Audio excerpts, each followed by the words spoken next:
Emmanuel and I love soccer. This is my story.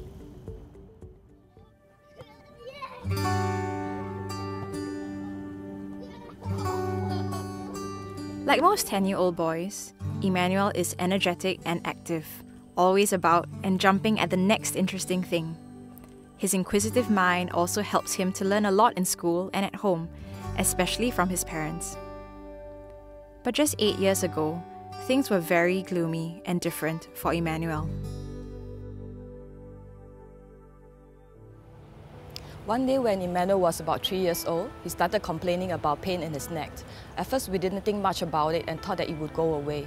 But when the pain persisted for about 3 weeks and worsened, the doctor advised us to send him to the hospital.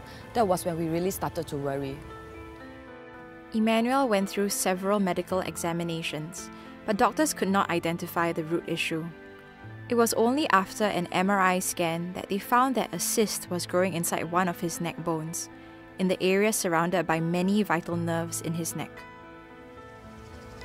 Emmanuel's case was very rare, especially in children. In fact, the doctors said that it was the first case in Asia. Even with the painkillers, Emmanuel was not doing very well. He was still very much in pain and needed a neck collar for support. Trips to the hospital for tests and examinations were frequent, and it pains me to see my child in pain. I was devastated and heartbroken. Because of the delicate nerves in the neck area, operating on him could cause permanent paralysis. Hence, doctors advise on palliative treatment, unless the situation turned life-threatening. In addition, Emmanuel's mother had to go through the initial discovery of his condition, while her husband was on overseas naval deployment. It was a very trying period for this family. There were many things I could not do, like tilting my head upwards. If I try to do more, the pain will come. Even when I am in a car, and if the car jerks or shakes a little more, it will cause great pain to my neck. In fact, after the biopsy, when I first returned home from the hospital, it was so painful that I couldn't lie in bed. In 2007, at a Sunday service in Expo, Pastor Kong released a word that God wanted to heal a child with a neck problem.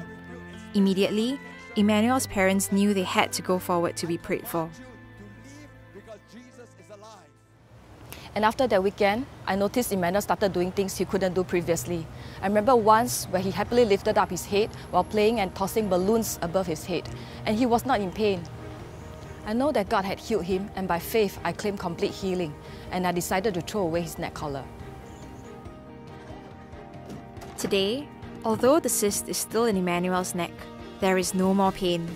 His neck muscles have grown to be stronger, and Emmanuel can now do physical activities like any other child. I know God is real in my life. Today, I attend GKs regularly and enjoy learning more about God. I can even hear God speaking to me.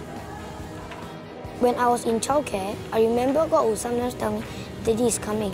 Each time after hearing the prompting, I would look out of the window and see my daddy's car turning in. Also, during my primary school admission and balloting exercise, God also told me that I will not be going to this school, and it was. Instead of feeling sad, I felt peaceful about it. When I was younger, I was also afraid of the dark at night. But Mommy reminded me of my name, Emmanuel. God is with me, and each time I felt scared, I always remind myself about my name. Soon, I was no longer scared. Jesus is my superhero, and I want to get baptized to obey Him and love Him. Today, I believe that God is holding and supporting my neck daily, and He is beside me every step of the way. He is truly my Emmanuel.